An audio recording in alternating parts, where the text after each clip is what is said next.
Alors, Bezrat Hashem. Alors, nous commençons le deuxième livre de la Torah. C'est le livre de Shemot. C'est ça? Shemot veut dire le nom. Le nom de Bnei Israël. Et voici le nom de Bnei Israël qui descend en Égypte avec Yaakov et non avec sa famille sont venus. Et la Torah énumère leur nom. Dans la paracha cette semaine, il y a le début de l'exil. Vous savez qu'Akadosh Baruch Hu, avant qu'il envoie une plaie, avant qu'il envoie quelque chose, il y a déjà la guérison qui est déjà envoyée.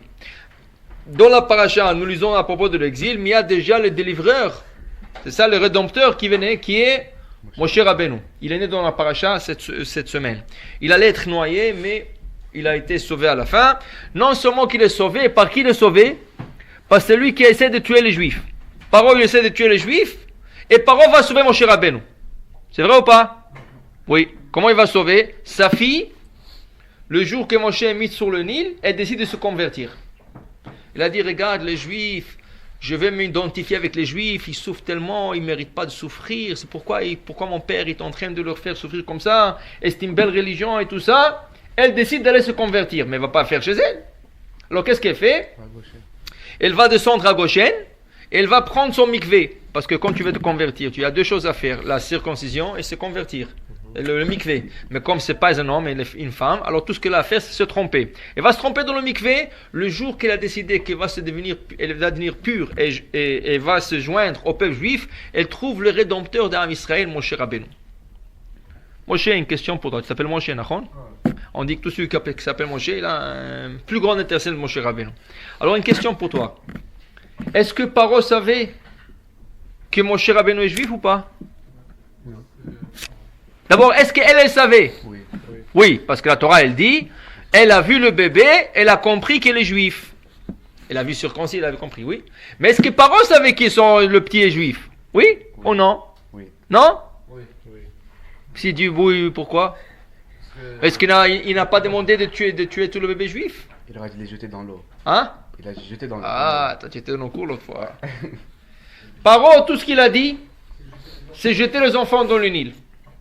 Sa fille, quand elle est venue avec le bébé, il lui dit, hé, le petit juif là, qu'est-ce que tu fais avec là? Hein? Qu'est-ce qu'elle lui répond?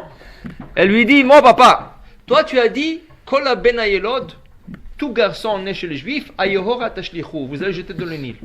Il a été jeté, mais tu n'as pas dit qu'il faut le noyer. Tu as dit, il faut jeter dans l'eau. Ce bébé là, il t'a jeté sur l'eau. Moi je le sauvais, j'ai droit.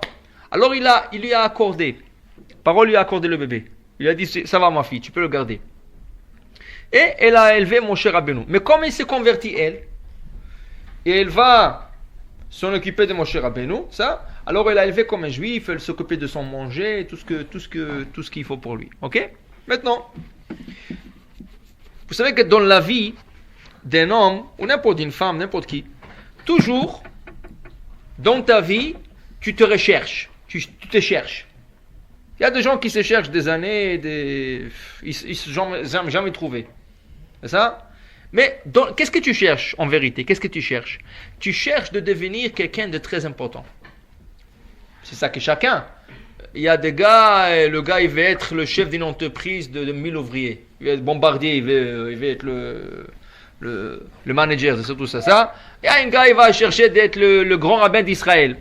Un autre gars, il va chercher d'être, je sais pas, n'importe quoi. Chacun se cherche parce que tu veux trouver le meilleur poste au monde, tu veux avoir l'important ça. Dans la paracha aujourd'hui, la Torah va nous dire le secret comment en devenir un. Hein? Alors tu as bien fait de venir, c'est ça? Peut-être tu vas apprendre comment devenir un grand somebody. Ready? Alors voilà, on va. Chacun est somebody, mais tu vas devenir un grand somebody. Ok? Alors on va voir. Regardez, la Torah nous raconte l'histoire de Moshe Rabbeinu. Vous savez que la Torah ne raconte pas des histoires. Et la Torah n'apporte pas de détails pour rien. S'il y a des détails, c'est parce qu'il y a des grands enseignements. S'il y a le petit détail, parce qu'il y a plein de choses. Avraham Avinu, il a été jeté de la fourneuse, c'est ça? Mais pourquoi la Torah ne le rapporte pas? C'est tellement important. Avraham était sauvé d'une fourneuse, il était dans le feu, il y avait un miracle. C'est tellement important. La Torah ne le dit même pas. La Torah ne le dit même pas. Pourquoi? Parce que qu'est-ce que tu aurais appris? La Torah te dit que des histoires que tu peux apprendre de la leçon. Alors l'histoire des anges qui sont venus chez Abraham, c'est très important pour toi, pour que tu vois comment accueillir des invités, pour que tu vois qu'est-ce qu'Abraham a fait. Tout. Il y a des grands enseignements là-bas. C'est ça? Qu'est-ce que la Torah a à me dire? Voilà, Moshe a été mis dans le Nil, il a été élevé dans le palais roi et tout ça. Alors regardez un peu ce qu'on peut apprendre de ça. Tout d'abord, c'est écrit que quand Bathia, la fille de Pharaon, a trouvé Moshe Rabbeinu, elle a vu qu'il pleurait. Il pleurait. Pourquoi il pleurait? Parce que la mère l'a mis dans un Moïse, mais le petit, il a faim. Qui c'est qui va il a besoin de son biberon. Pas de biberon. Alors qu'est-ce que tu fais?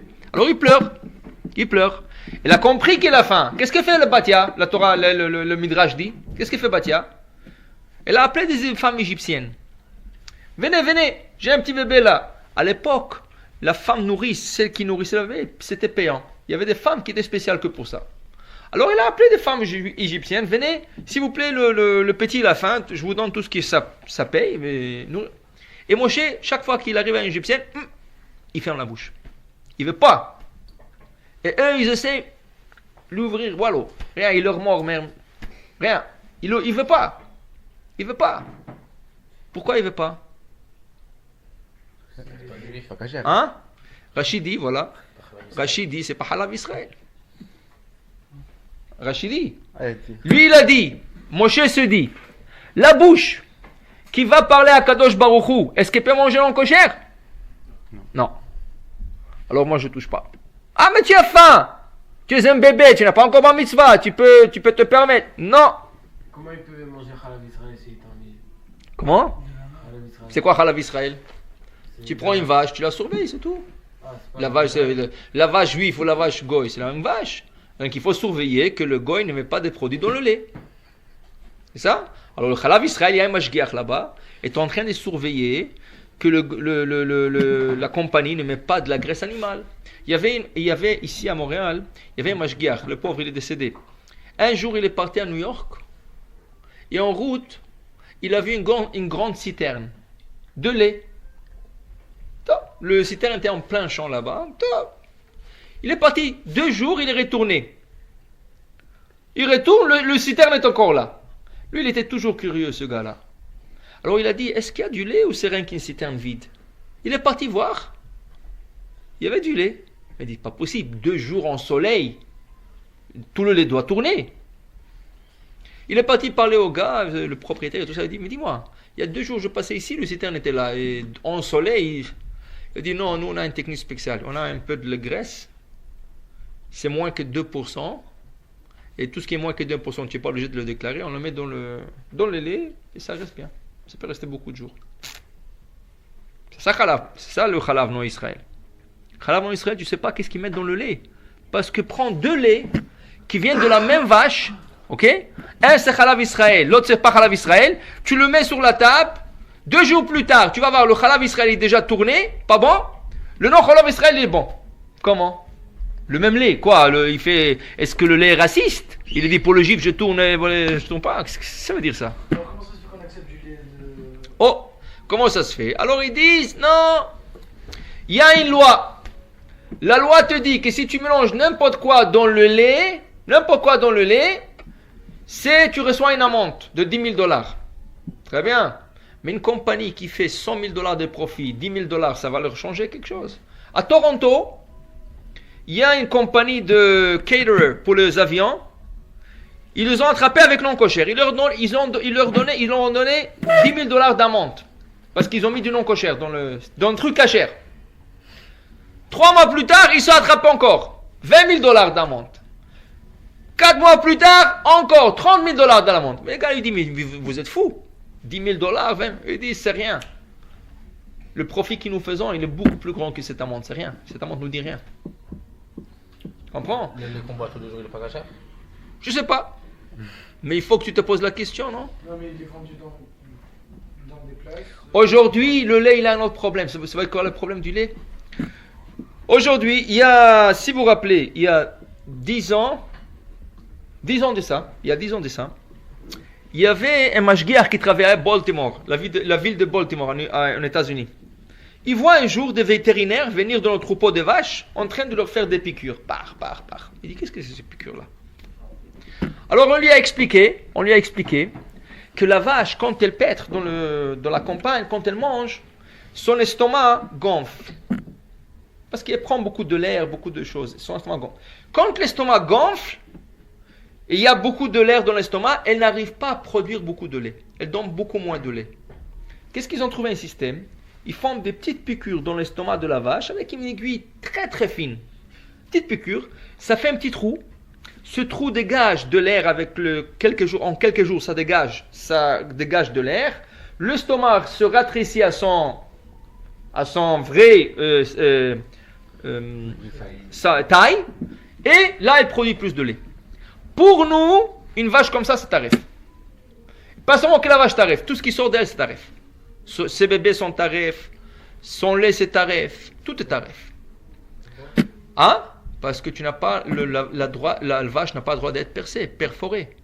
Une fois que la vache est perforée, c'est fini. Maintenant, qu'est-ce qu'ils ont fait? Ce mashgiach là, il ne savait pas. Il est parti demander à la cacheroute avec qui il travaille, le Star K. Il lui a dit, regardez, qu'est-ce qui se passe? Il dit, quoi? Tu es sûr? Non, c'est pas possible. Ils sont partis vérifier, c'était vrai. 3 jours, si vous vous rappelez, je ne sais pas si vous vous rappelez de cette histoire. 3 jours, ils ont vidé tout le magasin cachère de produits laitiers. Tu ne pouvais pas avoir de produits laitiers. Là, il commençait un grand débat entre des rabbins. Est-ce qu'il faut maintenant que chacun cachérise sa vaisselle à la maison? Parce que tout ton lait était non cachère. À la fin, la majorité des décisionnaires, ils ont décidé, non, tu n'as pas besoin de cachériser, mais dorénavant, tu ne peux plus consommer ces laits. Alors, qu'est-ce qu'ils ont fait? De compagnies qui travaillaient, le juif travaillait avec, le cacheroute, la compagnie de cacheroute demandait à la compagnie, écoutez, si vous voulez que la communauté juive continue à acheter du lait de vous, qui est une grande quantité quand même, vous devrez nous remplacer toutes les vaches. Et plus de vaches avec des piqûres. Alors ils ont changé tout le troupeau, ils ont mis de nouvelles vaches, et là, ces vaches-là sont surveillées par un mashgiach pour 2 choses. Pour qu'ils ne mettent pas de produits de graisse ou n'importe quoi dans le lait pour que le lait tienne plus longtemps. Deuxièmement, pour que la vache ne soit pas piqûrée, ne reçoit pas une piqûre. Regardez sur tout le bois de Chalav Israël. Qu'est-ce que c'est écrit? Vous avez jamais remarqué? Sur le lait, sur le fromage. Il y a c'est écrit en grand non, N-O, et en bas injected, injecté. Vous avez non injected, vous avez remarqué? Mais tout le lait au Canada il est cachère, non? Oui, parce qu'il y a un nouveau troupeau de vaches qui a été remplacé, c'est ça? Et maintenant, il y a un mashgiach qui est là-bas pour 2 fonctions.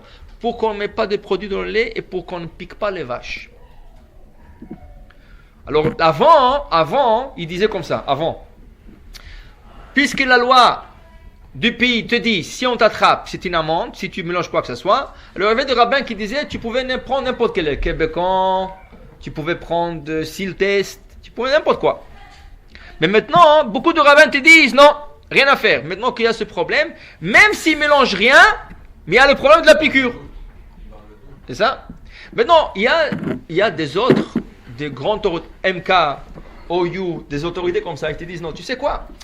Puisque ce n'est pas toutes les vaches qui sont piquées avec la piqûre, puisque ce n'est pas toutes les vaches, alors nous avons une règle. Tout ce qui est 60 fois la quantité contre l'interdiction, ça s'annule. Alors ils te disent, il se peut qu'il y a plus de lait cachère que de lait non cachère. Et ça s'annule. Maintenant, une question pour vous. Si quelqu'un vient chez toi et te dit, tu sais, il se peut que dans la soupe que ta mère a préparée aujourd'hui, il est tombé un petit morceau non cachère. Mais je crois qu'il y a 60 fois plus. Tu vas manger ça? Non, si t'avertis, je peux pas. Non, tu vas pas. Ouais. Le fait que tu sais déjà qu'il y a quelque chose, Si t'avertis, tu peux pas. tu vas pas manger ça. Ça veut dire que le Chalav Israël aujourd'hui, c'est pas une mesure de strictesse. Le Chalav Israël, c'est plus que ça. C'est plus que strictesse. C'est vraiment presque halakha. Ça? Alors, tout celui qui peut manger Chalav Israël, ça serait le meilleur des choses. Alors, Moshe Rabbeinu, quand il a dit, moi je dois parler à Hachem. Est-ce que moi je vais allaiter d'une femme qui n'est pas cachère? Vous savez qu'est-ce qu'ils lui ont fait à Moshe Rabbeinu? Hein? Ils lui ont pris la femme quand elle a trait le lait, il ne voulait pas. Lui, il fermait la bouche. Alors les femmes prenaient du lait, de quelques gouttes, parce qu'ils croyaient qu'il n'aime pas. Ils lui mettaient sur les lèvres, comme ça. pour lui donner le goût. Parce que des fois, un bébé, il ne veut pas manger. Parce qu'il ne connaît pas le goût, il croit que c'est pas bon. Mais une fois que tu lui donnes à goûter sur les lèvres, il fait comme ça. Ah, c'est bon, tu sais quoi? Ouvre la bouche. Et là, il mange. Et toutes les femmes, là, il lui mettait un peu de lait, lui, il fermait, il ne voulait pas. Qu'est-ce qui t'est arrivé à cause de ça à la fin, Moshe? Quand Moshe Rabbeinu avait 3 ans, on l'a emmené, on avait quelques mois, on l'a emmené devant Pharaon, et le magicien de Pharaon lui dit, ah, celui-là, hein, il va sauver les Juifs quand il va être grand. Il dit, non, mais il dit, regarde, qu'est-ce qu'il a fait, Moshe? Il a attrapé, parce qu'il a pris la couronne de Pharaon, il l'a mis sur sa tête. Alors ils lui ont dit, voilà, tu vois, ça c'est le bébé qu'on a vu qui va prendre ta place. Il va sortir tous les Juifs d'ici. Il dit, non, c'est un bébé, il s'amuse. Il dit, non, il ne s'amuse pas, il sait exactement qu'est-ce qu'il est en train de faire. Alors ils lui ont fait un petit test. Qu'est-ce qu'ils ont mis? 2 plateaux. Sur un plateau, ils ont mis du charbon. Sur l'autre plateau, ils ont mis de l'or. Il dit, on va voir qu'est-ce qu'il choisit. Moshe voulait choisir l'or, mais Malach est venu, il lui a poussé la main, il a pris un morceau de charbon. C'était chaud, il l'a jeté, c'est tombé sur sa lèvre, ça lui a brûlé les lèvres. Mais pourquoi le Malach ne l'a pas sauvé?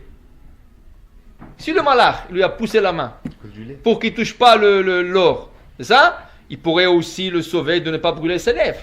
Non, parce qu'Hachem voulait qu'il brûle les lèvres. Pourquoi? Agala, cachérisation. Il n'a pas bu le lait, mais le lait qui a touché, malgré lui, ici, il fallait le brûler. Il fallait le faire agala. Alors avec du charbon, comment on fait l'agala? Avec la torche.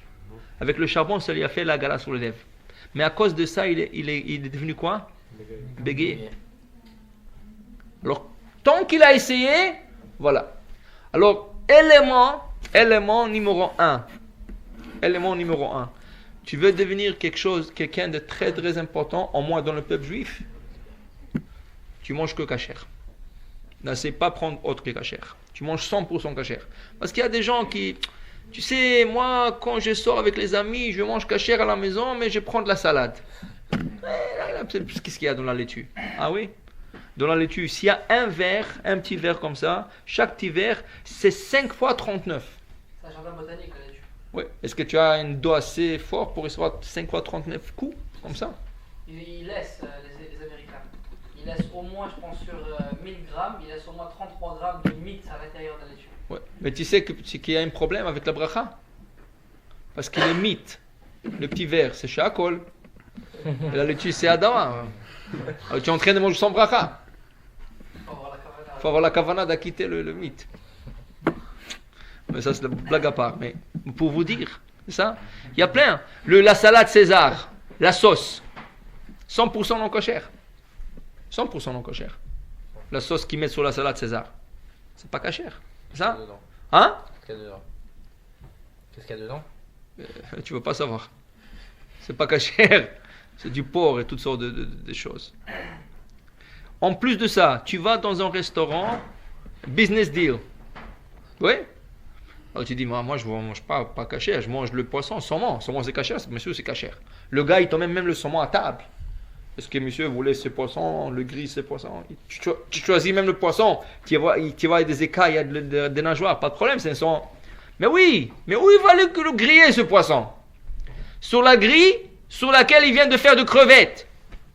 Toute la graisse de crevette est sur la grille et toi tu es en train de griller le poisson, toute la crevette, toute la graisse rentre dans ton poisson. 100% tarif.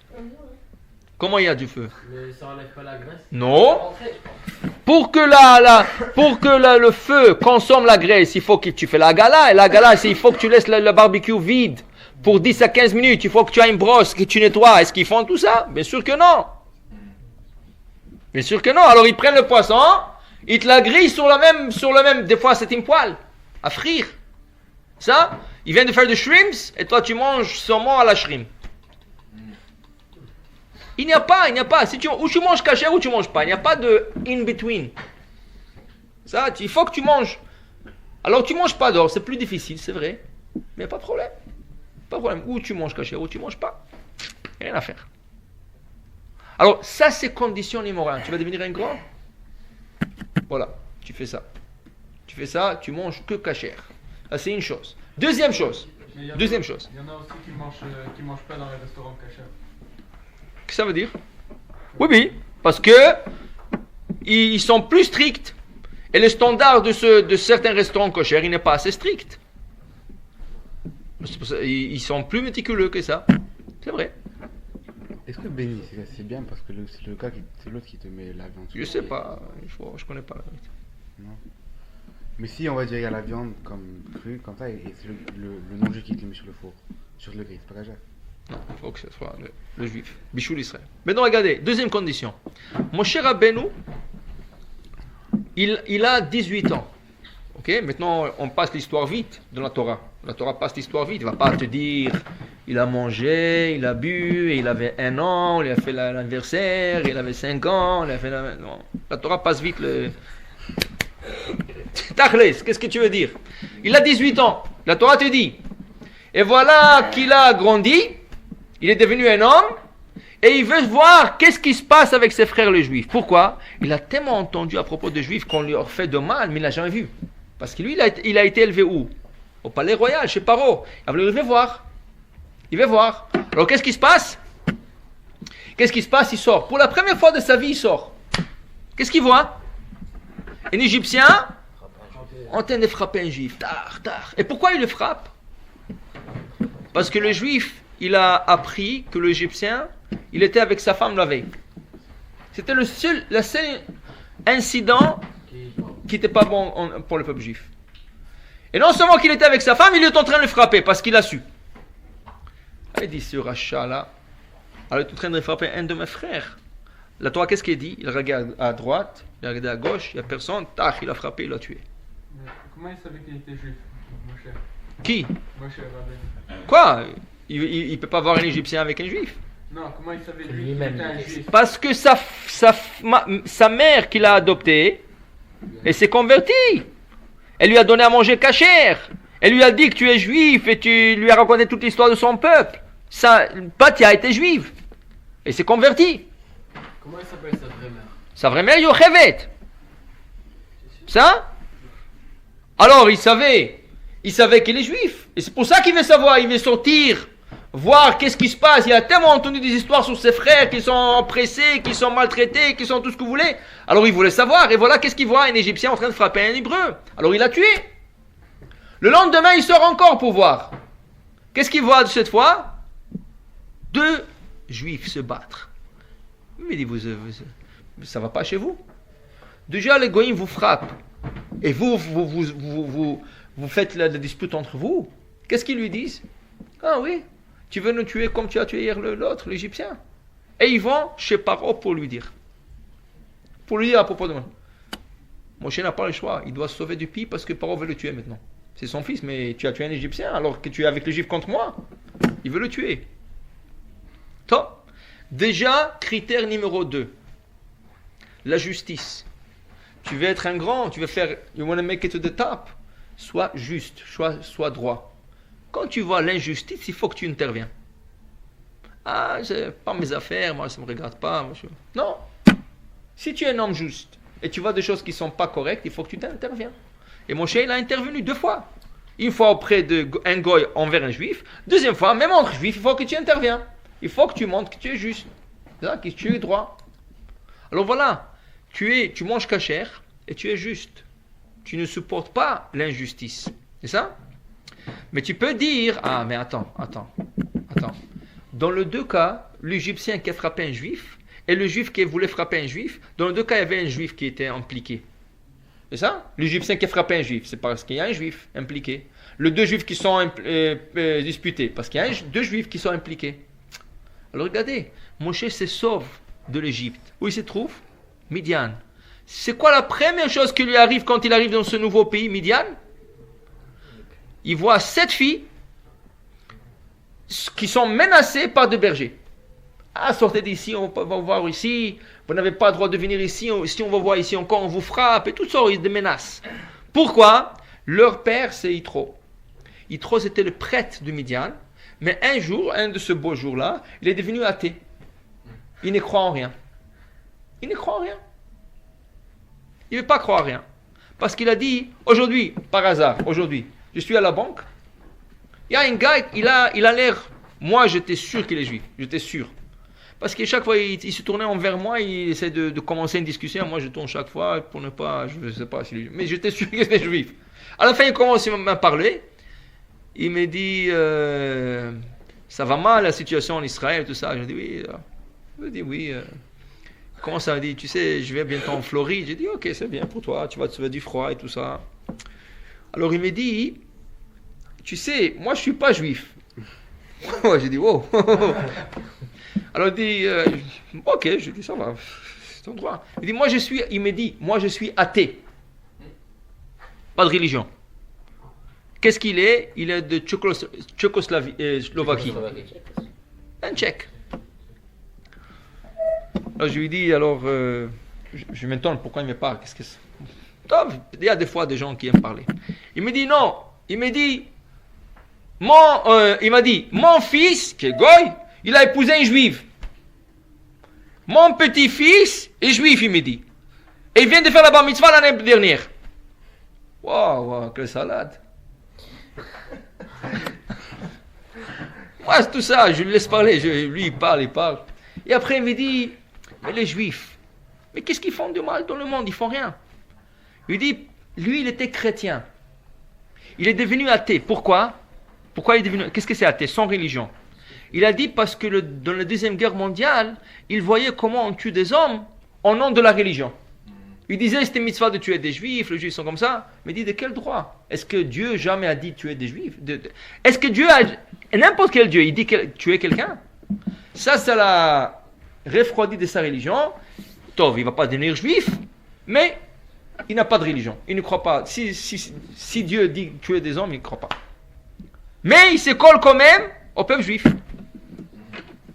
Il se colle quand même. Alors, si Moshe, il a intervenu parce que il y avait toujours des juifs, non? Regardez à Midian. Quand il arrive à Midian, Yitro devient athée parce qu'il a essayé, Rachid, il a essayé toutes les religions, ça ne marche pas. Il dit c'est faux. Tout est basé sur l'air. Alors il ne va pas devenir juif, il est devenu athée.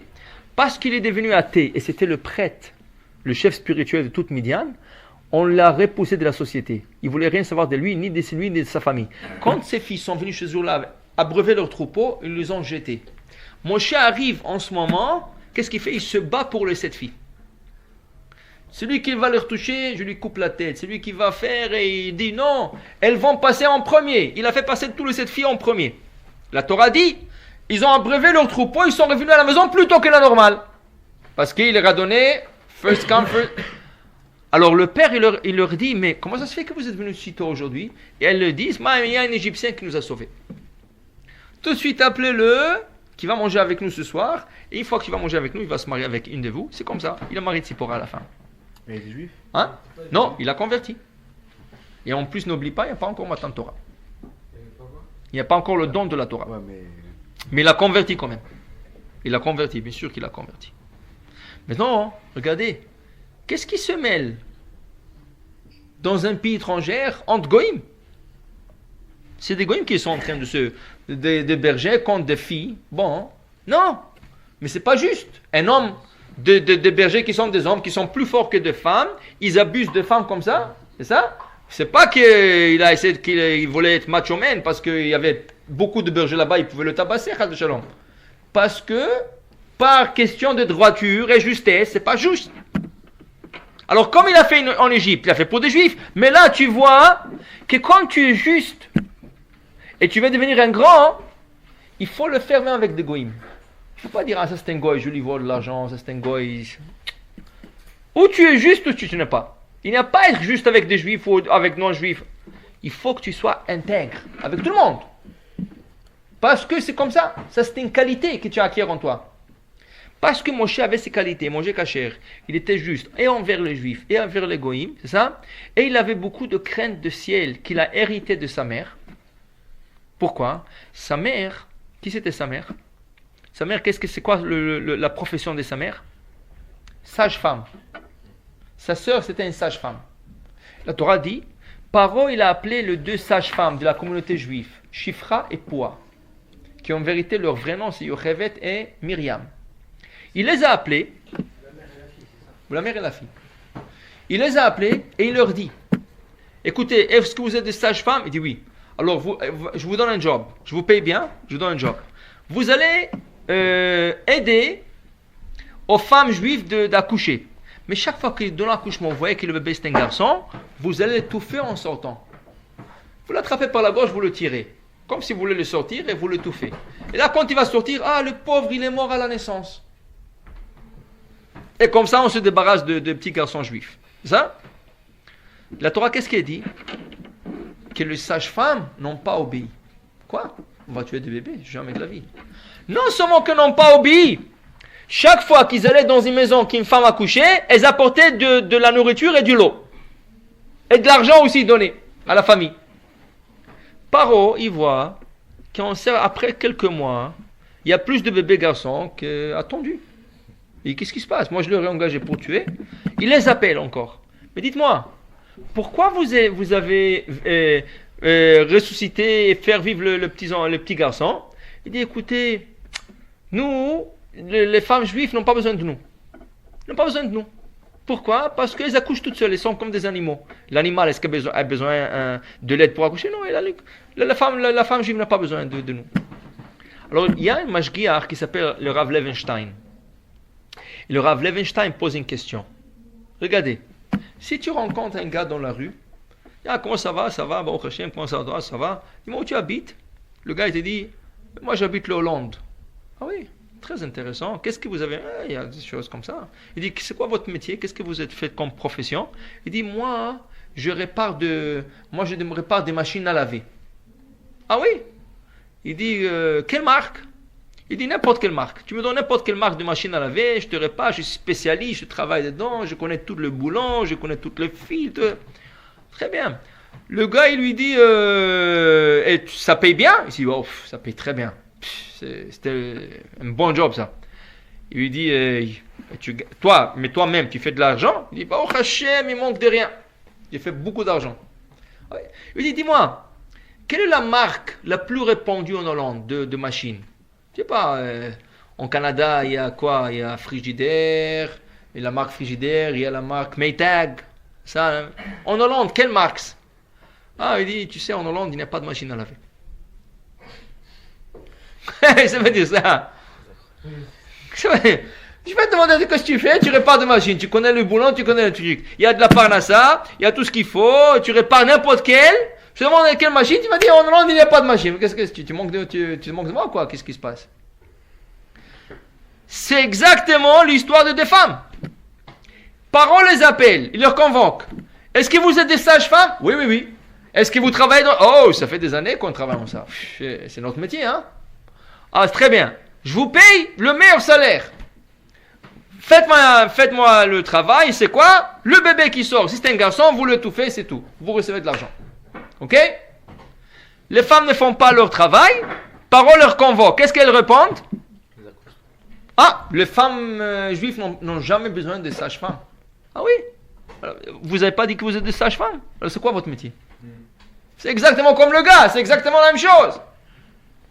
Comment est-ce que Paro a accepté cela? Non, Paro, qu'est-ce qu'il doit faire? Le tuer.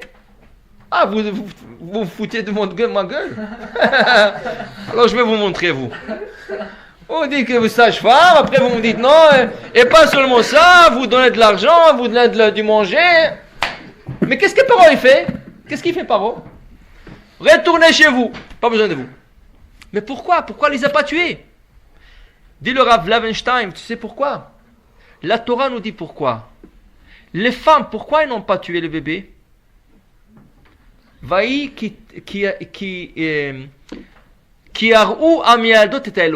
Elles avaient craint, ils ont craint Dieu. Comment tu tues un bébé? Tu dois, il y a Hachem, il y a Hachem, il te regarde. Comment tu peux faire cette bêtise-là? Tu ne peux pas faire cette chose. Alors le Rav Levenstein dit, si tu fais quelque chose par crainte, tu peux venir chez ton patron, tu peux venir chez n'importe qui, lui dire que n'importe quelle bêtise, il a dit ça va.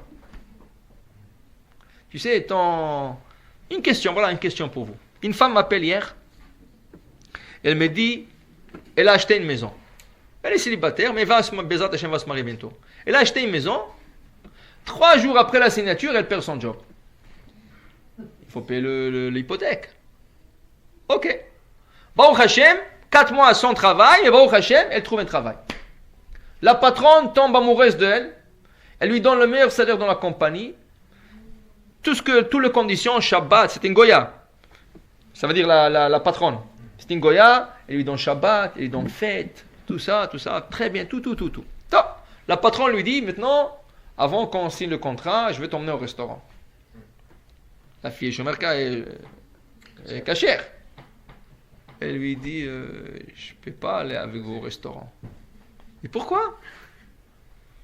Parce que je mange cachère, je ne peux pas. Oui. Mais la patronne, mais comment tu vas travailler à la compagnie? Il dit, mais qu'est-ce qu'il y a à travailler? C'est une compagnie qui ne fait pas du manger. C'est une compagnie... C'est pharmaceutique. Tu vas... Il dit non. Il lui dit, chaque 6 mois, on a une réunion de toute la compagnie. Et on choisit un restaurant, tout le monde y va, la compagnie paye, tout le monde mange ensemble, get together, tu sais, et tout ça.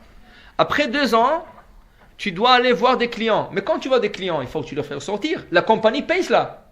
La compagnie paye à la femme pour emmener le client à la manger au restaurant. Mais comment tu vas être? Elle m'appelle en train de pleurer. Le salaire est excellent, il a Shabbat, il a tout ce qu'il faut. Mais il est bloqué par ça. Parce que la patronne lui fait comprendre comme quoi, s'il ne va pas aller dans un restaurant non kosher manger, c'est un problème. Hein? Qu'est-ce que tu dis? Non! Si tu crées un Hachem, et tu sais qu'Hachem est avec toi, tu lui dis n'importe quelle bêtise. Tu lui dis, écoutez madame, je ne dépends pas de vous. Je dépends de celui qui se trouve en haut. Tu veux me donner le travail, tu me donnes. Tu ne veux pas me donner, laisse-moi tranquille. Et 100%, ça va être accepté. 100%. Parce que si tu le fais avec vraie crainte, pas comme un fou, un kamikaze, qui ne me donne pas, non. Tu le fais parce que tu dis, Hachem a dit pas, je ne rentre pas dans un restaurant kosher, il n'y a rien à faire. Ça? Ou tu crées un Hachem ou pas. Et si tu crées un Hachem, tu peux dire n'importe quelle bêtise, dit le Rav Levenstein, on t'accepte. Chifra et Poix, ils ont dit, nous sommes des sages-femmes, ça fait des années qu'on travaille, arrivé au point, ils n'ont rien fait. On n'a pas besoin de nous. Ok, ça va, partez à la maison. C'est ça. Alors, un autre critère. C'est quoi un autre critère pour devenir un grand? La crainte du ciel. Je fais ce qu'Hachem me demande. Je ne prends pas en considération la situation. Hachem me dit non, c'est fini. Je ne ferai pas quelque chose contre Hachem. Alors pour te dire, voilà, tu veux devenir quelqu'un de grand, tout d'abord cacher à 100%.